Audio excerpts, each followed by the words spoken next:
Una sa lahat, kalagitnaan ng pagdiriwang ng pista ng Santo Niño sa Tondo, Maynila.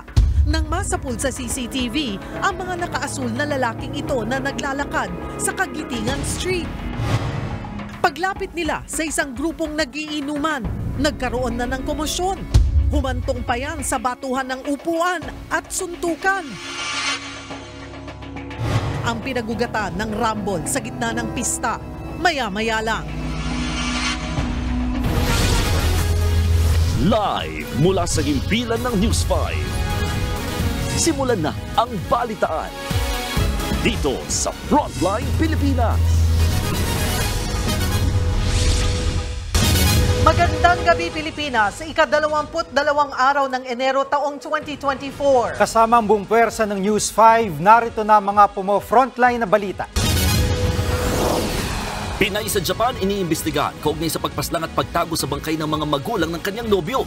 Git ng pamilya ng OFW, posibleng na-frame up ang Pinay. Hindi po niya magagawa yung pagmatay ng tao nang dahil sa pera na sinasabi nila. Maingis ng Pinoy na hinaras ng China at pinapabalik sa dagat ang mga nahuli nilang kabibe. Eksklusibong nagkwento sa News 5. Senator Ronald De La Rosa handa na raw magpaaresto sa International Criminal Court o ICC pero may hamon sa Malacanang. Kung gusto niyo imbestigahan kami, gusto niyo kaming makulong, din sabihan niyo kami ng harap-harapan.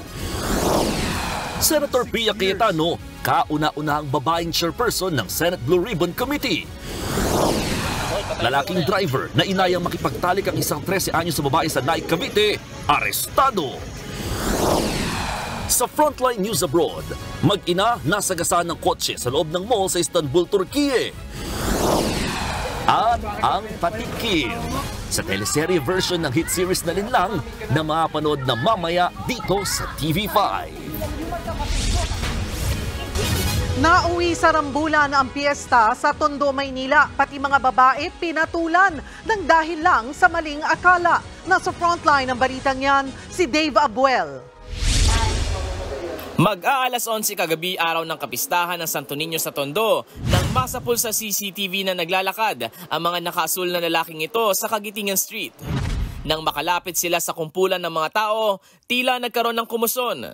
Maya-maya, dumampot ng bote ng alak ang isa sa mga lalaki. Saka ibinato sa kabilang grupo. Ilang sandali pa ay nagkabatuhan pa ng upuang plastik. Nasagi pa ng nakaputi, nakasamahan din ng grupo ang nakaparadang motor. Natigil lang ang kumusyon nang dumating ang mga pulis. Ang gulong yan, nag-ugat daw sa hindi pagkakaintindihan. Kwento ng residenteng si Michelle Baron, pinauuwi na ng isang grupo ang kasamahan nilang lasing na. Sakto namang dumating ang mga dayo at akala nila sila ang pinauuwi. Kaya ang ginawa ng mga dayo, saglit silang umalis, saka bumalik kasama ang mga backup na re-resback. Pati raw babae, pinatulan. Pinagbabanatan niya yung kapatid kong babae. Tumumba na kami sa tindahan. Gumitna na ako. Siyempre, asawa ko po magagalit. Nakita eh. Asawa ko, tinalo niya, inundayan niya pa ng saksak sa ulo. Bukod sa saksak sa noo, nagkasugat sa paa ang asawa ni Michelle na si Eladio Babon. Kala ko pinalo lang ako kaya pumunta ako rin. Dami ng tulo ng dugo. Nung nakita ko may dugo na ako, lumusob na ako. Dito sa kalsadang ito nangyari ang pambabato. Ayon kay Michelle, aabot sa 5 hanggang 6 na residente ang nadamay at tinamaan ng bote. Ang ilan sa kanila kailangan pang dalhin sa ospital. Inaalam na ng barangay ang pagkakakilanlan ng mga lalaking dumayo. Nagbabalita mula sa Frontline, Dave Abuel, News 5. Arestado naman ang 4 na lalaki sa Pasay dahil sa tangkang pang-kidnap sa isang Chinese businesswoman. Ang mga sospek sinubukan dukutin ng biktima matapos nilang sagiin ang kanyang kotse. Nasa frontline ng balitang yan si Gary De Leon. Dito na sa kahabaan ng Ross Boulevard sa Pasay City, nadakip ng mga pulis ang 4 na lalaking ito. Yan ay sina alias Joe, alias Jing, alias Jan at alias Arnard. Sakay ng isang itim na SUV, tinangka nilang kidnapin ang isang 35 anyos sa Chinese businesswoman. Sa dashcam video, nakuha kaninang madaling araw. Nakita ang pagsagi ng itim na SUV sa kanang bahagi ng sasakyan ng biktimang si alias Dana. Dahil dyan, napatigil sa pagmamaneho si alias Dana. Bumaba sa kanyang sasakyan para kumprontahin na nagmamaneho ng itim na SUV. Hindi na nakuha ng video pero sa puntong ito na raw, Bumaba ang isang lalaki mula sa SUV at sinubukang hilahin sa kanilang sasakyan ang negosyanteng Chinese. Pero pumalag at nagpumiglas ang babae, bagay na nakaagaw ng atensyon ng dalawang bystander. Sakto namang may rumorondang mga pulis mula sa Pasay Substation. So, malapit yung mga tropa natin sa area nung nanotice nila na may commotion.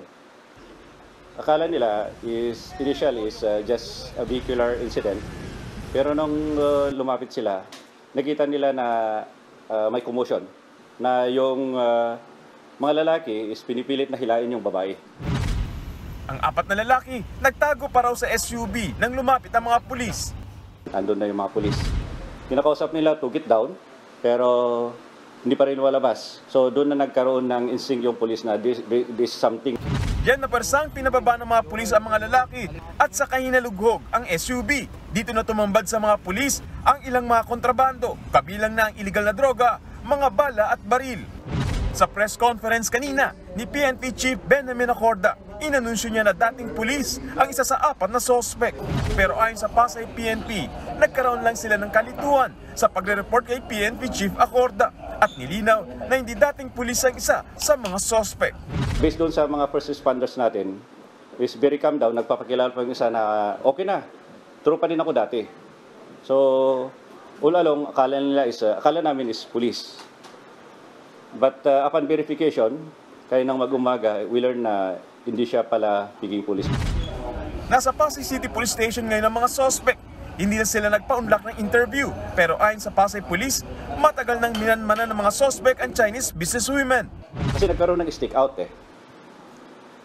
Nagkaroon ng stick out muna doon sa hotel. May hotel sa MOA area kung saan nag-dinner up to early morning kasi yung dinner, kwentuhan, kape, itong grupo ng victim.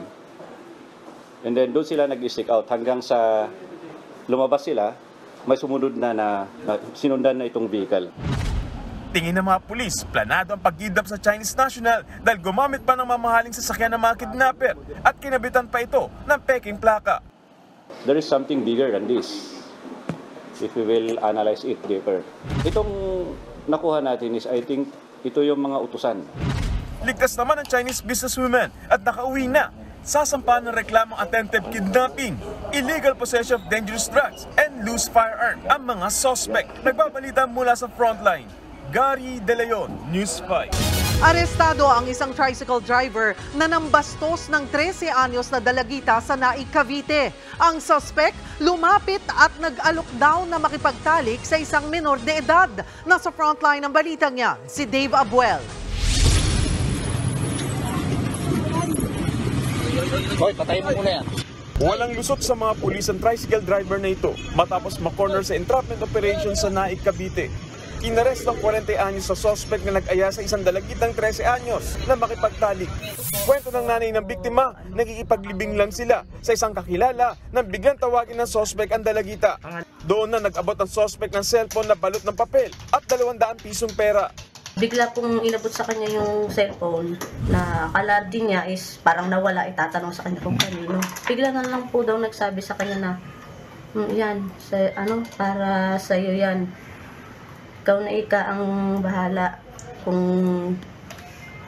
ikaw na ang bahala na kung tatanggapin mo o hindi. Nang tingnan ng nanay ng biktima ang nakabalot na papel, nadiskubreng isa pala itong malaswang sulat.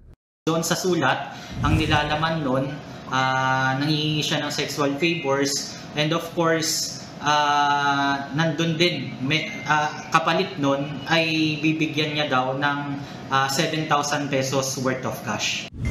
Agad naman nagsumbong sa mga pulis ang mag-ina at doon ang nadakip ang suspect. Aminado naman ang suspect na inalok nga niya na pangingipagtalik ang 13 anyos sa dalagita.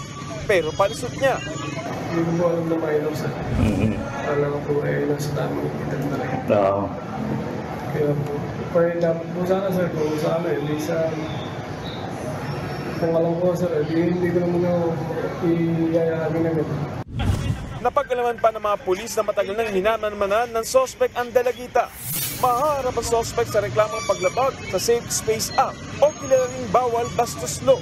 Nagbabalita mula sa Frontline, Gary De Leon, News 5. Nangikil na abot sa 35,000 pesos ang isang lalaki sa Quezon City. Blinakmail niya ang biktima na ipagkakalat ang maselang video ng kanilang one-night stand. Nasa frontline ng balitang yan si Faith Del Mundo. Sa isang entrapment operation sa Barangay Bago Bantay, Quezon City, na corner ng mga nakasibilyang pulis ang lalaking ito. Siya si Patrick Bautista, 20 taong gulang. Inireklamo siya ng paninikil, kapalit ng hindi pagpapakalat ng maselang video ng biktimang lalaki. Kwento ng 35 taong gulang na biktima. Nitong Disyembre niya lang inad si Bautista sa Facebook. Ilang araw daw silang nagkakachat hanggang sa magkasundo na mag one-night stand sa isang hotel sa Quezon City. Natuloy raw ang napag-usapan nilang pagtatalik, kapalit ng 1,200 pesos na bayad sa suspect. Pero napansin daw niyang binivideohan siya ng suspect. After siguro po mga ilang oras, mga bandang 2 a.m. na po, nagte-text na po na siya sa akin. Ang sinasabi po niya is, kilala mo to, he sent the screenshot of my sex video, and then sinasabi niya, kailangan ko ng pera. Pagbabanta ni Bautista, ipapakalat niya ang sex video kung hindi magbibigay ng pera ang biktima. Umabot na raw sa 35,000 pesos ang kabuang perang naibigay ng biktima pero hindi siya tinigilan ng suspect. Doon na siya nagpasyang humingi ng tulong sa mga pulis. I tried to control the situation by giving in to what they want, by slowly giving money. Pero hanggang sa lumaki po ng lumaki at saka hindi na siya talaga tumigil. Emotional, mental stress ang dinulot niya po talaga sa akin. Maharap ang suspect sa reklamong robbery, extortion at paglabag sa cybercrime law. Nagbabalita mula sa Frontline, Faith Del Mundo, News 5. Hindi na nakaligtas ang isang barangay tanod matapos madamay ng paulanan ng bala ang isang barangay hall sa May Kawayan, Bulacan. Napatay din ang mga suspect nang makaengkwentro naman ng mga pulis. Nasa frontline ng balitang yan, si Ian Suyu. Nakabulagta at wala ng buhay ang dalawang lalaking ito matapos makaengkwentro ng mga pulis sa barangay hall ng Barangay Bahay Pare sa May Kawayan, Bulacan nitong Sabado. Bago niyan, pinaulanan umano ng mga lalaki ng bala ang tanggapan ng barangay. Ayon sa isang tanod na nakakita sa pangyayari, sakay ng motorsiklo ang dalawang suspect nang bigla na lang silang walang habas na mamaril. Bigla na lang na bumulot ng baril. Sinabi sa amin, dapa. Hanggang sila nagpaputok. 3 minutes siguro. Inintay ko na lang, baka tumama sa akin. Wala na. Tiyempo namang may pulis na nagpapatrolya malapit sa lugar, kaya nauwi ito sa engkwentro.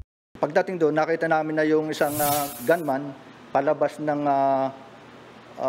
barangay at pinuputukan pa yung barangay hall. So nung paalis na sila, nakita na kami, agad pinutukan din kami. So gumanti na kami ng putok. Dead on the spot ang dalawang suspect. Nakilala ang isa sa kanila na si Jerome Balyares, taga Caloocan. Blanko naman ng mga pulis sa pagkakakilanlan ng isa pa. Na-recover sa crime scene ang dalawang kalibre 45 na baril at mga magasin ng bala. Base sa salaysay ng mga nakita sa pangyayari, pasado alas 7:30 ng gabi nang mangyari ang insidente. Dalawang gunman mula sa labas ng barangay hall ang pinagbabaril ang mga opisina dito. Pinuntarya nila ang Peace and Order Hall, pati ang ibang mga opisina sa ikalawang palapag. Sa gitna ng putukan, tinamaan ng bala ang isang 65 anyos na tanod. Isinugod pa siya sa ospital pero idineklara ring dead on arrival. Naisipan pa sa mga opisyal ng barangay kung bakit pinaulanan ng bala ang kanilang opisina. Sa ngayon, wala akong maisip kasi wala naman akong inargabyado rito. Lahat naman pinapakisamahan ko. Kaya wala akong maisip kung bakit nangyari itong insidente na to. Patuloy namang inaalam ang motibo sa pamamaril at ang pagkakakilanlan ng isa pang suspect. Nagbabalita mula sa Frontline, Ian Suyu, News 5. Nanggipit na naman ang China Coast Guard sa mga mangingisda sa Bao de Masinloc na nangunguha lang ng mga kabibe. Isa sa mga mangingisda ang eksklusibong umarap sa News 5 at kinuwento ang kanilang sinapit. At live mula sa Pangasinan, nasa frontline ng balitang yan, si Gio Robles. Gio, kumusta yung mga mangingisda?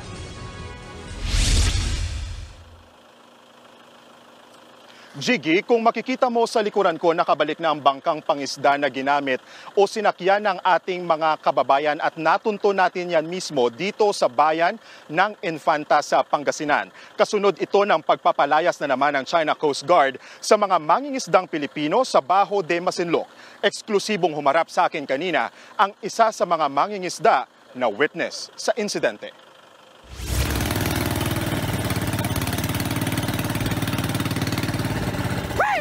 Hindi nakapalag sa China Coast Guard ang mga mangingisdang Pinoy na nanguha ng seashells o kabibe sa Bajo de Masinloc nitong January 12. Sa video na ito, makikita ang paglapit ng mga tauhan ng CCG sa mga Pilipinong mangingisdang sakay ng FP Legendary Joe. Pagpira muna natin, tabidyoan natin. Ayun, hinaharang nila yung bangka na service ng bangka na Pilipino. Yan Wawa, pasibato, tumatakbo. Tinaboy sila ng China Coast Guard. Sakay sila. Dala silang pamalo. Sa isa pang video, ramdam ang pagkabahala sa boses ng mga kasamahan ng mga mangingisda na nakaabang sa malayo. Hindi sila pwede manakit yan. Okay, manakit sila, nakabidyo sila. Isa ka may mga baril sila na ay. Balik na rito! Kanina, pinuntahan ng News 5 ang tahanan ng mangingisda sa likod ng video sa bayan ng Santa Cruz sa Zambales. Ramdam pa rin daw ni Jack Tabat, 36 na taong gulang, ang takot sa tuwing maaalala ang insidente. Kwento niya, low tide noon nang mamulot ang mga kasamahan niya ng dolphin shells o taktako na pananghalian daw sana ng grupo. Tapos nung kumuha na yung kasama ko sa Scarborough, sa may hunasan, sabi nila, biglang lapit nung China Coast Guard, nagbaba sila ng rubber boat. Pinuntahan nila yung kumuha ng mussel. Ginamitan raw ng megaphone ng 5 tauhan ng China Coast Guard ang mga kasamahan niya. Nauwi pa raw ito sa habulan. Bago sila paalisin sa lugar, pinunteriya pa raw ng mga Chino ang mga naipong seashells ng grupo. Hindi raw sila pinayagang makapanik sa kanilang mother boat hanggat hindi ibinabalik ang mga nakuhang seashell, kaya ibinalik nila ang mga ito sa dagat. Sa video na ito, may rubber boat pa ng China na nakasunod sa bangka ng mga Pilipino. Ipinagtataka ni Jack kung bakit sila ay pinagbabawal sa lugar gayong pasok sa ating teritoryo ang Bajo de Masinloc na mas kilala rin sa tawag na Scarborough o Panatag Shoal. Bakit sila pinagbabawal? Shells lang naman yung kukunin nila para pang-ulam pananghalian. Ayon kay Jack, gustuhin man daw nilang lumaban, wala silang panama sa mga tauhan ng Chinese Coast Guard. Ang inisip nila, baka kami lang di mapapahamak kasi bangka lang ang gamit namin, sa kanila barko. Anong laban ng bangka sa barko? Ayon kay Jack, hindi na bago ang insidenteng ito. Ang bangka raw niya mismo noon, binanggari ng China Coast Guard. Binangga talaga yung service boat ko. Pero yun, wala akong video. Pero totoo yung buti nakabalik yung bangka ko. Nakakapagod na raw ang panggigipit ng China sa mga mangingisdang Pinoy. Api-api talaga tayo. Inaangkin na nila talaga. Inaangkin na nila.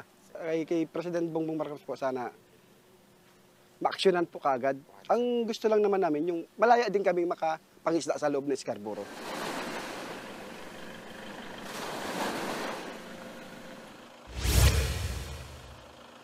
Jiggy, kinundina ng National Security Council ang panibagong harassment na yan ng China Coast Guard. Ikinababahala ng NSC ang nangyari, lalo't umaasa sila na mas magiging tahimik ang 2024 para sa West Philippine Sea. Jiggy, balik sa'yo. Maraming salamat, Gio Robles. Matapos ang panibagong pananaboy ng China Coast Guard sa mga mangingisdang Pinoy, tiniyak ng AFP na paiigtingin nito ang pagpapatrolya sa Scarborough Shoal. Yan ay para hindi na maulit maharas ang mga Pilipino sa sarili nating laot. Nasa frontline ng balitang yan, si Brian Castillo. Nababahala ang Armed Forces of the Philippines sa panibagong kaso ng panghaharas ng China Coast Guard sa ilang Pilipinong mangingisda sa Bajo de Masinloc o Scarborough Shoal. 120 nautical miles lang ang layo ng Bajo de Masinloc sa Zambales. Pasok ito sa exclusive economic zone ng Pilipinas at di hamak na masyadong malayo sa China. Kaya gate ng AFP, hindi dapat sinita at tinaboy ng China Coast Guard ang mga mangingisdang Pinoy na nangongolekta lang ng seashells sa lugar. We consider this alarming because yun nga, no, lumalapit na po yung mga incidents. Sabi ng AFP, karaniwang nagpapatrolya ang kanilang Northern Luzon Command malapit sa Bahura. Pero nagkataon na wala silang kahit ni isang barko nang mangyari ang insidente noong January 12. Sa lawak daw kasi ng binabantayan nila sa West Philippine Sea. Aminado ang militar na hindi nila kayang bantayan lahat ng sabay-sabay. We do our regular patrols, but our Navy po kasi umiikot siya sa territorial seas. So we cannot really pinpoint at any point in time kung saan po yung certain locations in our seas. Para hindi maulit ang insidente, nangako ang AFP na paiigting nila ang koordinasyon kasama ang Philippine Coast Guard. Ang PCG naman plano ring halinhin ng magbantay kasama ang Bureau of Fisheries and Aquatic Resources o BFAR sa Scarborough. The Bureau of Fisheries and Aquatic Resources should supplement the presence of the Coast Guard. Para sa mga panahong wala kami, nandun ang BFAR. The same thing, kapag wala ang BFAR, nandun ang Philippine Coast Guard. Bukod sa Bajo de Masinloc o Scarborough, matagal na ring literal na nagbabanggaan ang mga barko ng Pilipinas sa China sa Ayungin Shoal. Pero nitong weekend naantala ang panibago sanang resupply mission ng AFP sa BRP Sierra Madre. Nagkaaberya ang gagamitin sanang supply boat na unay sa May 1 habang inihahanda para sa misyon. Until such time po that we determine that the vessel to be used is seaworthy, that's the time po na we can reschedule another RORE mission. Ayon naman sa mapagkakatiwalaang source ng News 5, pinasobrahan na ang supply sa inihatid sa pinakahuling resupply mission sa BRP Sierra Madre. Nagbabalita mula sa frontline, Brian Castillo, News 5. Susunod, Pinay sa Japan inaresto dahil sa pag-abandon na umano sa bangkay ng mga magulang ng kanyang nobyo. Mga kinatawan ng International Criminal Court noong Desyembre pa raw nasa Pilipinas para mag-imbestiga kaugnay sa war on drugs. Dalawang estudyante na sumenyas ng dirty finger sa dalawang pulis sa Sinulog Festival sa Cebu, arestado. At Coldplay, vocalist Chris Martin, napakanta ng sinulat niya tungkol sa matinding traffic sa Metro Manila. Abangan ang lahat ng yan sa pagbabalik ng Frontline Pilipinas.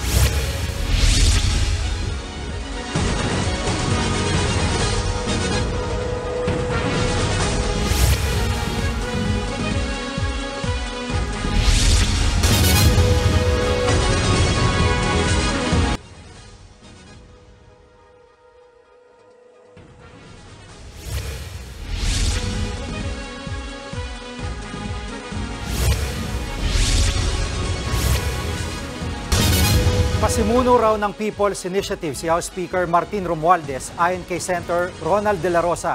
Pero tinablayan ng House Speaker. Nasa frontline ng balitang yan si Mean Los Baños. Mismong si Senator Ronald Bato de la Rosa ang nagsiwalat na may kumpas umano si House Speaker Martin Romualdez sa pagsusulong ng People's Initiative sa charter change o pag-amyenda sa batas. Yan daw ang ikinuwento kay de la Rosa ng ilang kongresista. Boss, pasensya ka na. Just following orders lang kami. May orders yung aming speaker.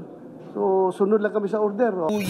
Pabor naman daw ang senador sa Chacha kung economic provisions lang ang babaguhin. Pero tutol siya kung hahaluan na ng politika.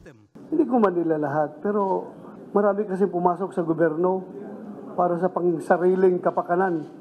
Hindi yung kapakanan ng bayan. That's the brutal truth about it. Hindi iniisip yung bayan. Bakit mo tanggalin yung term limits kung hindi sarili mong iniisip mo? Di ba? So, para pang self-serving. Tinabla naman niya ni House Speaker Romualdez. That's Senator Bato talking. I don't know what he's talking about. Ngayong araw ang pagbabalik sesyon ng Kamara at kabilang sa mga unang ipinunto ni Romualdez ay ang kahalagahan ng pag-amyenda sa saligang batas para raw sa kapakanan ng taong bayan. And it's imperative that we re-examine the Constitution and carefully scrutinize pertinent economic provisions to eliminate the barriers that restrict potential growth. Matutupad na rin ang pangarap natin na mabuksan ang ekonomiya para makapasok ang pondong kailangan sa paglikha ng mas maraming negosyo, trabaho at kabuhayan ng mga Pilipino. Kabilang din sa kanyang mensahe ang unity o pagiging isa ng Senado at Kamara. Ngayong hapon, nagkaroon ng pulong ang mga senador kaugnay sa charter change. Present dyan si Senate President Mig Zubiri na nagsabing ang Senado ang mangunguna sa diskusyon ng Chacha, alinsunod sa sinabi ni Pangulong Bongbong Marcos. Bago yan, nanawagan Senate Majority Leader Joel Villanueva sa mga naloko ng pinapipirmahang People's Initiative na naghahangad na magkasamang bumoto sa Chacha ang Senado at Kamara. Kung meron pong nagoyo, nabudol, o gusto nyo pong magreklamo at bawiin ang inyo pong pirma, huwag po kayong matakot na magsumbong. Magpadala po kayo ng post, ng video, picture o screenshot ng mga text ng mga panunuhol. Dagdag pa ni Villanueva, karapatan namang maglunsad ng People's Initiative pero ibang usapan na kung may panunuhol na nangyayari. Nagbabalita mula sa Frontline, Mean Los Baños, News 5.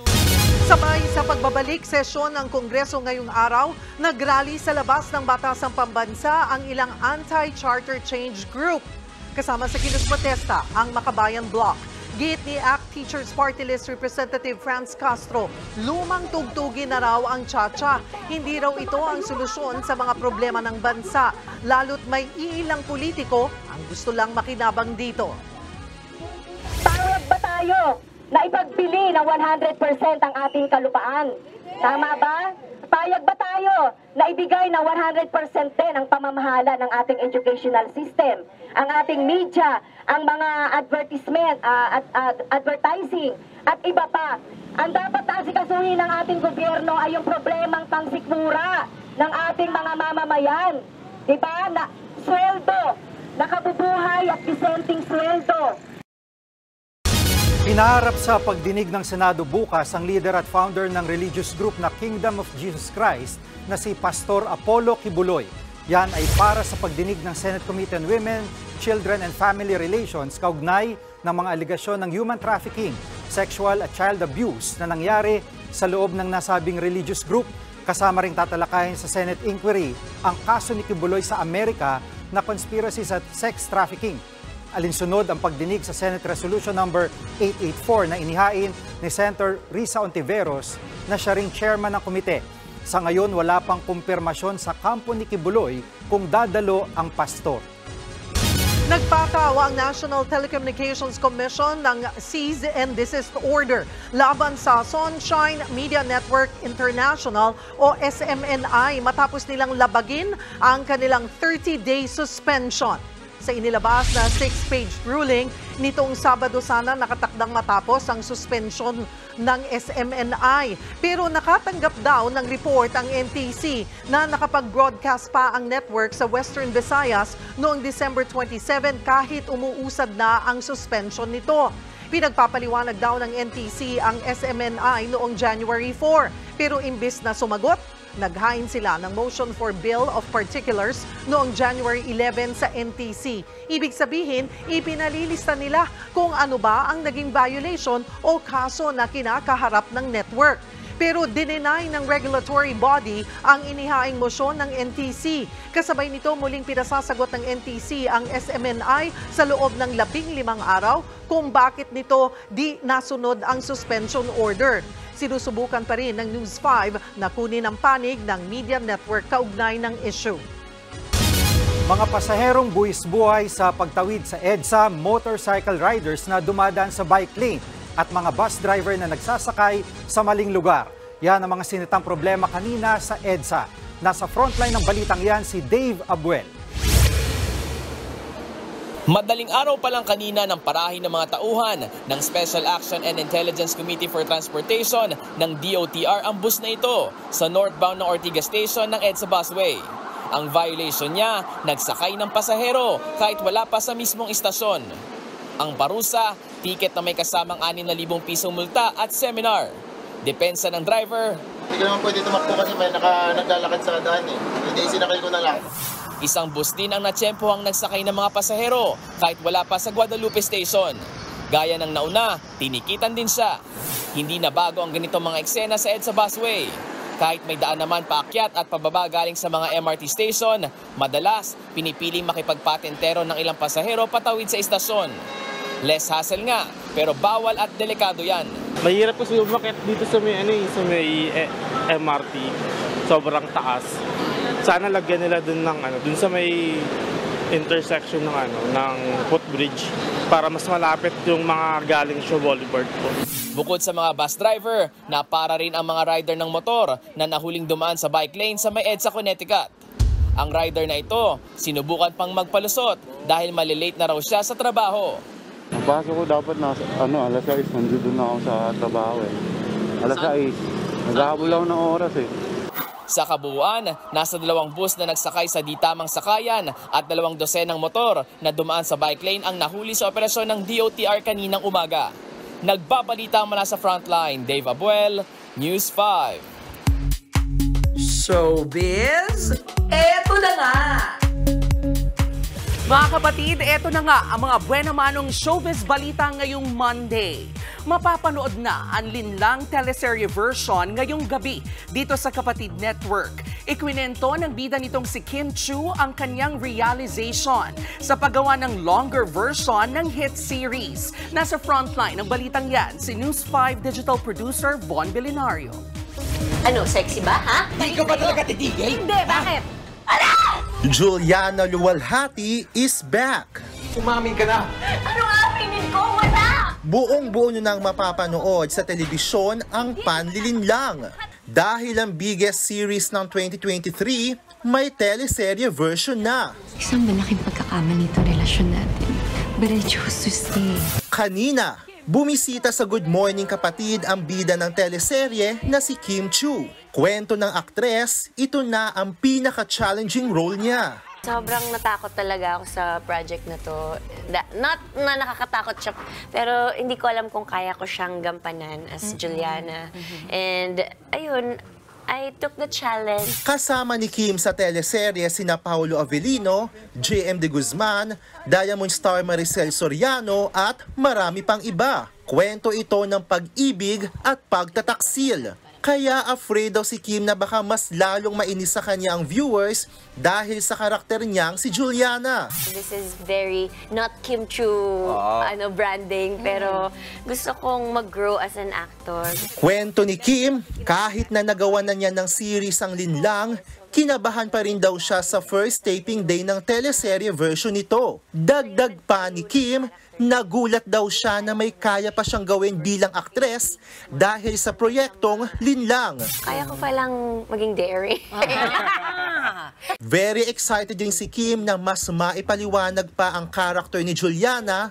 Plus, marami pang karakter ang mare-reveal. This is the longer version. Nice. Ito na yung marami silang hindi pa napanood. Actually, 60% pa ng Linlang ang hindi nila napapanood. Hindi na nga matatawaran pa ang achievements ni Kim sa showbiz at sa kanyang personal life. Ano na nga ba ang next sa kanya? I live in the moment. Parang less expectation, mas hindi ka ma-pressure. Abangan ng Linlang teleserye version ngayong gabi, 8:45 PM, pagkatapos ng FPJ's Batang Quiapo sa TV5. Nagbabalita mula sa Frontline, Von Belinario, News 5. Eto pa nga, inaabangan na ang showbiz comeback ni Enrique Hill sa comedy film na I Am Not Big Bird. Gaganap si Enrique bilang si Luis Carpio na nag-travel papuntang Thailand para makamove on.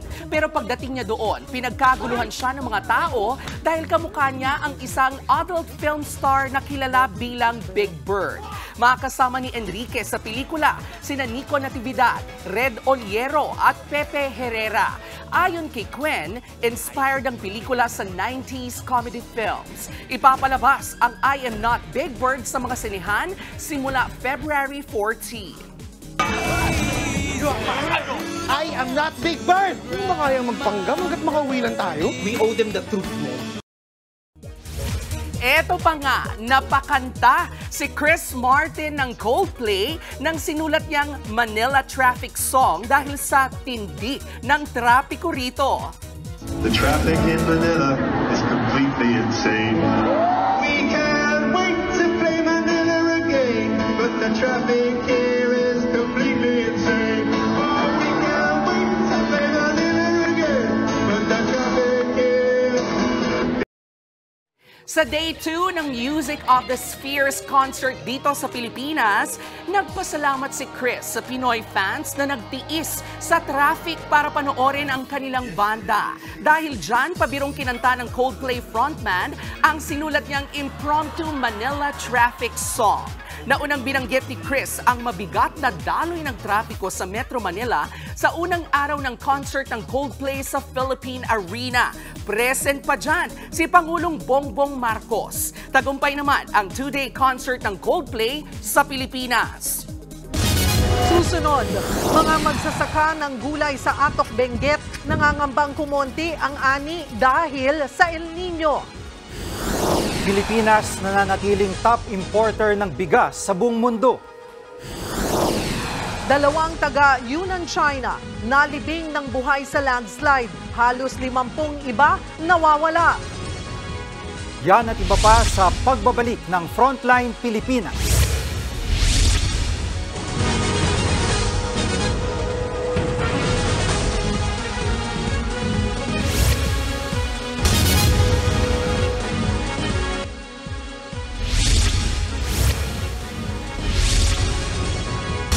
Dawit sa pamamaslang ng mga magulang ng kanyang nobyo ang isang Pinay sa Tokyo, Japan. Ang mga biktima sinaksak sa dibdib saka itinago ang bangkay sa ilalim ng sahig. Duda ng pamilya ng ating kababayan na frame up ang OFW. Nasa frontline ng balitang yan, si Rainiel Pawid, exclusive. Halos 3 araw nang walang tulog si Sally Morales simula nang mabalitaan ang pagkakaaresto sa anak na si Hazel Morales. 7 taon ng OFW sa Japan si Hazel. Pero nitong January 19, dinakip siya ng mga pulis dahil sa pagkakasangkot umano sa pagpaslang ng mag-asawang Norihiro Takahashi, 55 years old, at Kimi, 52 years old, mga magulang ng kanyang boyfriend. Hindi po niya magagawa yung pumatay ng tao nang dahil sa pera na sinasabi nila maling-mali po ang panghuhusgang ginagawa sa anak ko. Ayon sa Japan local media, gabi ng January 16 na magkahiwalay na nakuhanan ng CCTV malapit sa bahay ng mga biktima sa Adachi Ward, Tokyo, si Morales at ang isang lalaking hindi masyadong maaninag ang muka. Nasa pool sa CCTV ang naturang lalaki na patungo sa direksyon ng bahay ni Morales, kalahating kilometro lang ang layo mula sa crime scene. Sa parehong araw, sa kuha naman ng CCTV malapit sa labas ng bahay ni Morales, nakita silang nagtatapon ng mga damit na may mantsa ng dugo. Habang ang panganay na anak ng mag-asawa agad nagsumbong sa mga pulis. May nakita raw siyang bakas ng dugo sa kanilang bahay at nawawala ang kanyang mga magulang. Nitong January 18, natuklasan ng labi ng mag-asawang Takahashi sa ilalim ng sahig ng storage area sa kanilang mismong bahay. Pinagsasaksak sila sa kaliwang dibdib. Duda ang mga investigador na mag-isa si Morales sa krimen. Hindi raw kasi niya kakayaning buhatin ang mga bangkay. Depensa ng tiyahin ni Hazel, imposibleng magawa ito ng pamangkin sa magulang ng kasintahan. Pamilya na rin ang turing nila sa boyfriend nito. Umuwi pa nga sa Nueva Ecija noong nakaraang taon. Ayaw man nilang magbintang, malakas ang kutob nilang pinapunta si Hazel ng nobyo ng mga panahong patay na ang magulang nito. Sa amin po ngayon, may ano po kami na frame up po itong lahat. Frame up po ito. Kasi kung totoo pong tinawagan po siya nung lalaki, malamang po siguro patay na po yung mga tapos napunta siya doon. Sa incident report na nakuha ng News 5, abandonment of corpse o pag-iwan sa bangkay ang asunto laban kay Hazel. Posibleng hindi man siyang gumawa ng krimen, nadawit na rin ang Pinay lalo't nakita siyang nasa bahay ng mga biktima bago at matapos ang pamamaslang. Pinabulaanan din ng nanay ni Hazel ang balitang lubog sa utang ang kanyang anak. Isa yan sa mga anggulong tinitingnan ng mga pulis, lalo't nag-away raw si Hazel at kanyang nobyo dahil sa pera. Hindi po totoo yung ganun. Wala pong ganun. Walang utang na nabanggit sa akin yung anak ko kahit minsan. Wala siyang utang doon. Naghahanap buhay siya. Sapot yung kita niya. May konti naman din po kami pinagkakakitaan. Nakausap din ng pamilya Morales si Foreign Affairs Undersecretary Ed De Vega at tiniyak nitong may legal assistance na ibibigay kay Hazel. Wala kaming balita from the embassy in Japan na umaamin siya to a crime of murder or anything. Buti huwag tayo mag-speculate. Hintayin natin na lumabas ang official news or official findings ng Japanese authorities. Sa ngayon, patuloy na nakikipag-ugnayan ng Philippine Embassy sa Tokyo sa Japanese Police kaugnay ng kaso. Nagbabalita mula sa Frontline, Rainiel Pawid, News 5. Nag-aalala naman ang mga magsasaka ng gulay sa Atok, Benguet sa mas kaunting ani dahil sa El Nino. Bumababa na rin daw ang kalidad ng mga tanim nila dahil sa init at kakapusan ng tubig. Nasa frontline ng balitang yan si Shaila Francisco. 2 beses sa isang taon mag-ani ng repolyo si Rogelio sa kanyang taniman sa Atok, Benguet. Pero tuwing sasapit ang tag-init, 3 buwan daw ang kanilang hintayan para makaani. Bunsod daw ito ng matinding init at kapos na supply ng tubig. Ganito, walang tubig, madaling inaatake ng uod, mahina ang paglaki. Ngayong may El Nino, posible raw umabot pa sa 4 hanggang 5 buwan ang hihintayin para makapag-ani sila. Si Rega naman, bukod sa mahabang paghihintay, problema rin ang kalidad at bigat ng ani tuwing tag-init. Mas mabigat daw kasi ang mga repolyo na kapag ikinarga sa mga truck, mas malaki ang bayad pero kakaunti ang nadadala. Kung mapuno yung sasakyan, bali ang transform ay 15,000 kasi ngayon mabibigat yung repolyo namin dito sa Atok. Kaya kung minsan ay halos wala rin silang kinikita. Pero pangamba pa nila ang banta ng mas matinding tagtuyot sa kasagsagan ng El Nino. Kanya-kanya tuloy na sila ng diskarte. Doon sa ilog, doon malayo dito. Kung minsan water pump. Kaya kami ng krudo. Nagagastos pa kami ng krudo. Ayon sa National Irrigation Administration, meron na silang kabuang 12 communal irrigation system na apektado ng El Nino sa Benguet. Affected is yung Bingan CIS located in Dalupere, Pitugon, Busnog Kasit, and din sa Kabaritan Communal Irrigation System. Sa ngayon, nagsasagawa na ang NIA ng pag-aaral para matukoy pang ilang parte ng Benguet na maaring maapektuhan ng El Nino. Patuloy naman daw ang Department of Agriculture Cordillera sa pagtukoy sa mga vulnerable areas sa rehiyon ngayong El Nino. Mainly, pagka sinabing vulnerable areas, ito yung binabantayan. Nagbabalita mula sa Frontline, Shaila Francisco, News 5. Nakikitang mananatili bilang numero 1 importer ng bigas sa mundo ang Pilipinas ayon sa Department of Agriculture ng Amerika. Base sa datos ng USDA, tinatayang aabot sa 3.8 million metric tons ng bigas ang inaasahang aangkatin ng bansa ngayong taon dahil yan sa patuloy na pagtaas ng presyo sa merkado. Mas malaki yan kumpara sa 3.2 million metric tons ng imported rice na dumating sa bansa noong nakaraang taon. Bukod sa Pilipinas, kabilang din sa inaasahang magiging top rice importers ang China, Indonesia, European Union, Nigeria at Iraq. Ayon naman sa ating Department of Agriculture, itinuturing nila itong hamon para lalong mapalakas ang lokal na produksyon ng bigas. Panibagong kurot sa bulsa dahil magpapatupad ng taas presyo sa mga produktong petrolyo. Papalo ng 1 peso 30 centavos ang dagdag singil sa kada litro ng gasolina ng kumpanyang Sea Oil, Clean Fuel, Caltex, Petrogas at Jetty Petroleum, habang ang diesel halos pisong itataas. Ito na ikatlong sunod na taas singil na mga kumpanya ng langis. Ayon sa Department of Energy, bunsod pa rin yan ng tensyon sa Red Sea. Nagbabago kasi ng ruta ang mga barkong nagdadala ng petrolyo kaya tumataas ang presyo ng langis.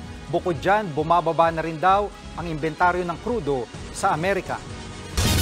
Mismong Land Transportation Office na ang aminado at problemado na posibleng magkulang ng mga pampublikong sasakyan sa Pebrero.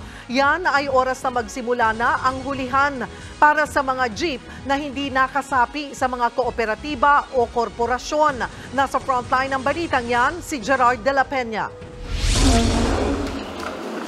Ilang araw bago ang Pebrero, umupo sa isang command conference ang mga regional heads ng Land Transportation Office at mga kinatawan ng Philippine Coast Guard, MMDA, PNP at iba pang sangay ng pamahalaan.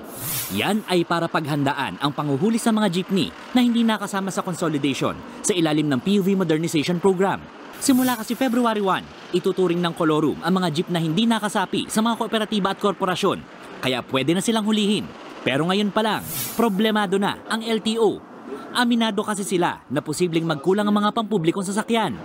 Wala pa tayong no travel, no registration, no travel. Wala pang nag-implement LTO presence pa lang sa Cubao, nababawasan na kaagad yung mga sasakyan. Nakikita nila. No? Importante para sa mga otoridad na maipatupad ng tama ang batas. Pero mahalaga rin sa kanila ngayon na masigurong may mahasakyan ang libo-libo mga commuter. Sa Cubao sa Quezon City, 15 ruta ang hindi na-consolidate. At ngayon pa lang, dumami na raw ang mga pasaherong nahihirapang sumakay. Ang report sa amin, medyo humaba ang pila ng mga pasahero sa Cubao nung nag-implement ang LTO ng enforcement drive hanggang gabi. Sa Metro Manila, nasa 400 ruta ang hindi nakasama sa consolidation. Habang sa buong bansa, mahigit 1,700 ang bilang ng unconsolidated routes. Kaya ang LTO, ilalapit daw si LTFRB ang panukala na magbigay na agad ng special permits para sa unconsolidated routes. Kaya ngayon pa lang, kung may problema, ayusin na agad. 2 weeks pa naman. 2 weeks pa naman. Kaya pa yan. We'll have to apply the law equally. No? Yeah. Hindi mo namin pwede piliin yan. No? Nauna nang sinabi ng LTFRB na balak nitong magbaba ng isang memo na payagan pang makasali ang mga operator sa mga naitayo ng kooperatiba. Nagbabalita mula sa Frontline, Gerard de la Peña, News 5. What's up mga kapatid? Nagsama-sama ngayon ang best surfers in the world para sa 2024 World Surf League International Pro sa San Juan, La Union. Nasa frontline ng balitang yan, si Marty Bautista. Alas 7 pa lang ng umaga, handa na ang mga surfer na simula ng unang competition day ng 2024 World Surf League International Pro sa San Juan, La Union. Kasama na dyan ang pinakabatang surfer na galing Ilocos Norte na si Pong Aribuabo. Sa edad na 11, nakikipagsabayan na si Pong sa mas matatanda pang mga competitor. Isa raw sa mga idolo niya ay ang hometown hero na si JR Esquivel na naghari sa men's longboard noong nakaraang taong WSL Pro. Ayon naman kay JR, malaking bagay ang mga international competition para mapataas pa ang skill level ng mga local talent gaya ni Pong. Sobrang laki ng tulong para sa mga susunod na generation yung ganitong event kasi nakikita nila yung mga sobrang gagaling na athletes.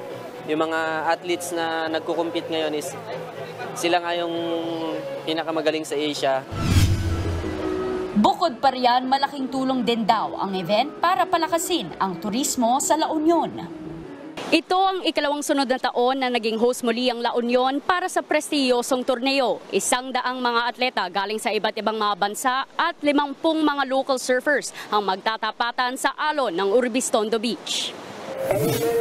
Sa tala ng Provincial Tourism Office noong nakaraang taon, umabot sa 17,976 tourists ang dumayo para sa WSL competition. Yeah, definitely helped us a lot here, especially after the pandemic.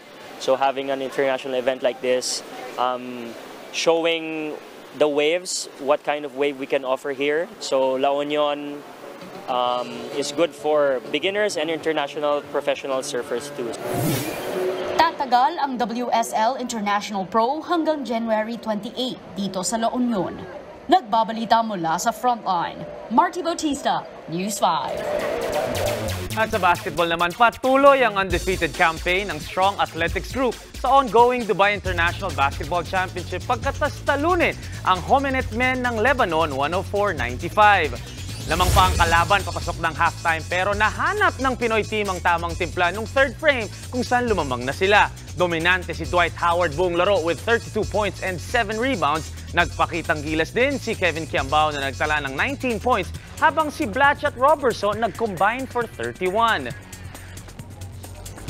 Magpapahinga muna ang strong group ng 2 araw bago sumabak uli kalaban ng Beirut Sports Club sa Miyerkules. Okay nga alis mga kapatid, sports pa tayo mamaya. Susunod, 2 estudyante inaresto matapos senyasan ng dirty finger ang 2 pulis sa Cebu. Eroplano nag-emergency landing sa Miami International Airport sa Amerika matapos masunugan ng makina. 2 patay habang 47 nawawala sa landslide sa China. Tutok lang mga kapatid, magbabalik pa ang Frontline Pilipinas.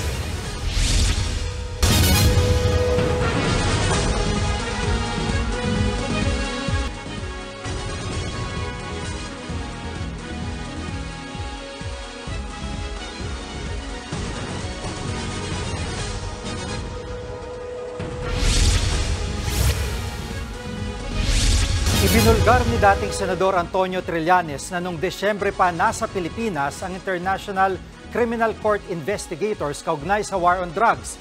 Tingin din niya sa ikalawang bahagi ng taon ilalabas ng ICC ang warrant of arrest laban kay dating Pangulong Rodrigo Duterte. Nasa frontline ng balitang yan si Brian Basa.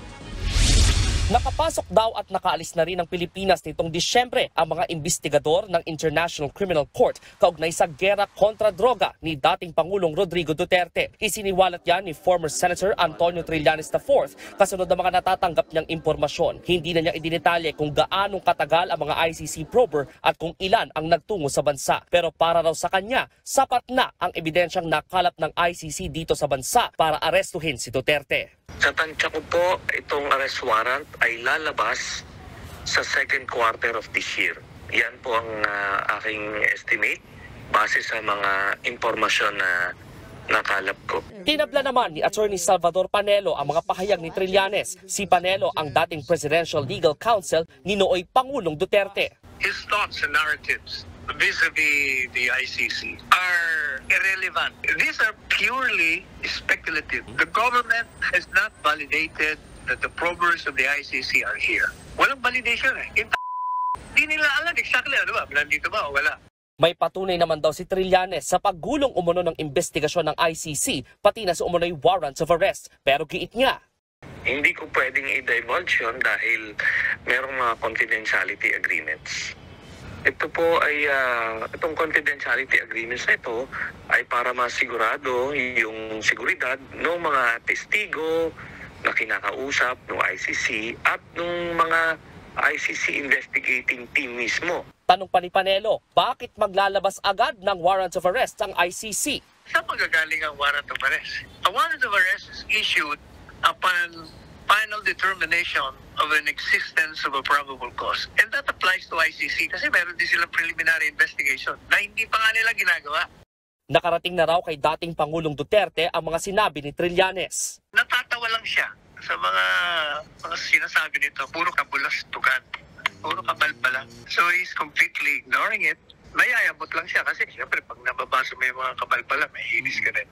Wala pa naman daw impormasyon ang Bureau of Immigration kung nakapasok na sa bansa ang ICC investigators. Maging ang PNP, wala pang alam tungkol sa umunoy pagdalaw ng ICC nung nakaraang buwan. Paglilinaw naman nila. We are cooperating with DOJ and with the other pillars of our criminal justice system, and we want to make it known to each and everyone na gumagana po ang sistema natin. Wala pa namang bagong pahayag si Secretary Boying Remulla ukol sa drug war probe ng ICC. Pero noong nakaraang linggo, ipinahayag ng kalihim sa isang panayam sa Japan na hindi raw pipigilan ng DOJ ang ICC sa pag-iimbestiga basta't sumunod sila sa mga batas ng Pilipinas. Sa gitna naman ito, sabi ni Trillanes, maaari raw bumalik sa Pilipinas ang mga taga-ICC para mangalap ng dagdag na patunay laban sa iba pang mga akusado. Nagbabalita mula sa Frontline, Brian Basa, News 5. Handa raw si Senador Ronald De La Rosa na tumulong sa investigasyon at magpaaresto sa International Criminal Court kaugnay sa war on drugs kung iutos ng gobyerno. Pero bago raw yan, may pakiusap si Bato sa palasyo. Nasa frontline ng balitang yan, si Mayan Los Baños. Pakiusap ko lang, ispangkahan, usapang lalaki. Kung gusto ninyong imbestigahan kami, gusto niyo kaming makulong, din sabihan niyo kami ng harap-harapan. Yan ang hiling ni Senador Bato de la Rosa sa Malacanang sa gitna ng umuugong na balitang nasa Pilipinas na ang mga investigador ng International Criminal Court o ICC para mangalap ng impormasyon sa madugong drug war ng nagdaang administrasyon ni dating Pangulong Rodrigo Duterte. Pinalutang yan ni dating Senador Antonio Trillanes IV nitong weekend. Kaya panawagan ni de la Rosa na siyang dating PNP chief noong kasagsagan ng drug war. Maging tapat sana ang pamahalaan sa impormasyong may kaugnayan sa ICC. Giit pa niya, mamamayan sila ng Pilipinas kaya may karapatan silang malaman kung ano talaga ang painindigan ng palasyo pagdating sa issue sa ICC. Ang mangyayari niyan, para tayo sinaksak sa likod niyan. What I am asking from this government is to be man enough to please tell us what's the real score. Sabihan lang. Wala lang patalikod na transaksyon. Pag sinabihan mo ako noon na at ngayon nagbago yung ihip ng hangin. You are our president. You are our leader. Tell us so that we know what to do. Nauna nang sinabi ni Senator De La Rosa na singtatag raw ng bato ang pangako ni Pangulong Bongbong Marcos sa kanya noong Nobyembre nang hindi pa papasukin ng ICC investigators dito sa Pilipinas. Kung sakaling nagbago raw ang desisyon na yan at pumayag ang palasyo na papasukin dito ang ICC, it will make a validation of the saying that walang forever. Nagbago in the sense na sabi dati ayaw, ngayon nakapasok na pala at tatapos ng investigation. So, ibig sabihin, nagbago talaga ang stand ng government. Granting na totoo yung pinagsasabi ni Antonio Trillanes. Ayon din kay De La Rosa, may mga natanggap na rin siyang impormasyon sa posibleng pagpasok ng ICC investigators. Pero hindi raw siya agad naniniwala. Matatandaang sa mahabang panahon, nanindigan si Senator De La Rosa na hindi siya kailanman makikipagtulungan sa ICC sakaling pumasok na ito sa ating bansa para mag-imbestiga. Naniniwala raw kasi ang senador na walang jurisdiction ng ICC sa atin dahil't hindi na tayo miyembro ng nasabing grupo. Pero sa ngayon, tila nagbago na rin ang ihip ng hangin para kay Senator Bato. Ayon kay Senador De La Rosa, kung totoong pinahintulutan ng ating gobyerno na mag-imbestiga ang ICC kaugnay sa drug war at kung uutusan siya ng Malacanang na tumalima rito, susunod daw siya. Susuko rin daw siya sakaling may arrest warrant. I don't know. Anything can happen under the heat of the sun. Kung mag-cooperate ang gobyerno natin, kung meron silang warrant of arrest, they need the cooperation of this government. Kung papasok sila dito at mag-cooperate ang government, arestuhin kami. Si dating presidential spokesperson Attorney Harry Roque din daw ang tatayong lead counsel ni Senator Bato sakaling kailangan siyang ipagtanggol sa ICC. Pangako rin ni Bato, hindi siya magtatago kung patulungin siya sa ICC probe. Itong ulo ko na ito, makatago ako nito. Mahuhuli tayo dyan. Hindi ako magtatago. Bakit ako magtatago? Bisitahin na lang niyo ako doon sa dahig kung may pamasahe kayo. Nagbabalita mula sa Frontline, Mean Los Baños, News 5. Tatakbo raw sa susunod na eleksyon si Vice President Sara Duterte. Yan ang sinabi ng PISE sa pagbisita niya sa isang barangay sa Davao City ngayong araw. Hindi na idinetali ni VP Sara kung anong posisyon ng tatakbuhan niya. Sa 2025, gaganapin ang midterm elections para sa mga senador, kongresista at mga lokal na opisyal. Sa 2028 naman, matatapos ang termino ni Inday Sara bilang vice-presidente. Wala pang opisyal na pahayag ang Office of the Vice President tungkol dito. Inihalal bilang bagong chairperson ng Senate Blue Ribbon Committee si Senator Pia Cayetano. Sa sesyon kaninang hapon, formal na inihalal si Senator Pia bilang chairperson ng komite matapos matanggap ng Senado ang resignation letter ni Senator Francis Tolentino bilang Blue Ribbon Chairman. Si Senator Pia ang kauna-unahang babaeng chairperson ng makapangyarihang komite sa kasaysayan ng Senado. Wala namang ibang pagbabago sa mga mambabatas na bumubuo sa Blue Ribbon Committee. Nitong Disyembre, umugong ang usap-usapang nagbitiw si Tolentino sa komite para magbigay daan sa kampanya sa kanyang re-election bid sa 2025. Susunod, security guard pinugutan sa loob ng car showroom sa Quezon City. Mga suspect sa pagpatay, katrabaho ng Secure. Ang eroplano sa Amerika nag-emergency landing matapos magliyab ang makina habang nasa ere. Marami pa kayong mga balitang dapat malaman sa pagbabalik ng Frontline Pilipinas.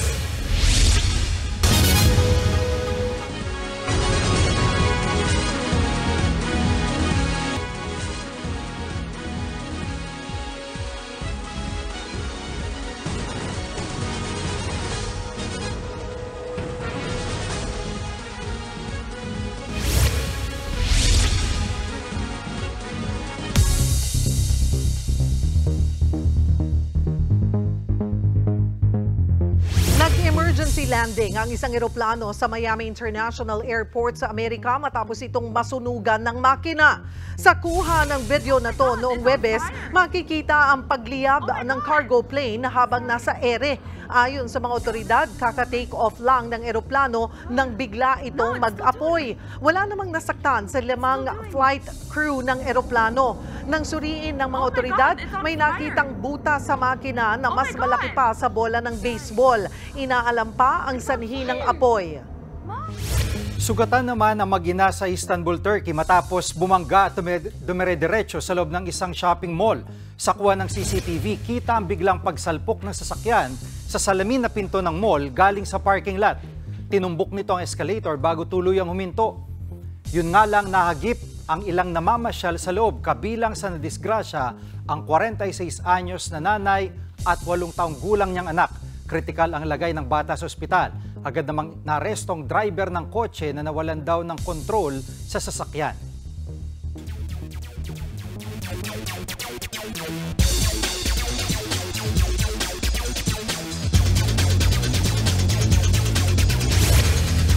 Mga kapatid, PBA tayo, nakabawi ang Phoenix Fuel Masters sa Meralco Bolts at na-secure ang huling semi-slot ng Commissioner's Cup 88-84. Lamang na ng 18 points ang Fuel Masters pero nababa pa ito sa 4 ng Bolts.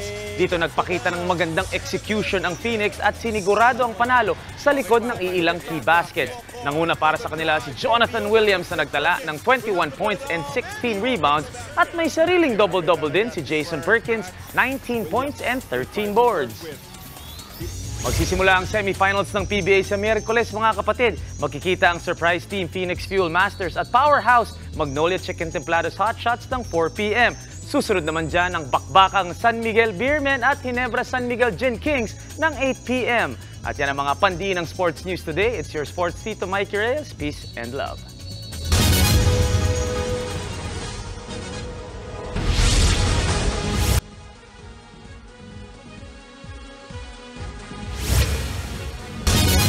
Halos isang buwan na pero hindi pa rin matagpuan ang pugot na ulo ng isang security guard sa Balintawak, Quezon City. Pinatay ang CQ ng kanyang mga katrabaho sa mismong araw ng Pasko at pinagnakawan pa. Nasa frontline ng balitang yan si Mon Gualvez. Subsub sa mesa ang security guard na ito at may mantsa ng dugo ang paligid. Ang masaklap, pugot ang kanyang ulo. Ito ang inabutan ng mga otoridad sa isang car dealer store sa Balintawak, Quezon City nung mismong araw ng Pasko. Nagbagong taon na, hindi pa rin natatagpuan ang ulo ng biktimang kinilalang si Alfredo Tabing, 50 anyos. Pinalang hiya po eh. Magkakarumal-dumal po talaga yung ginawa eh.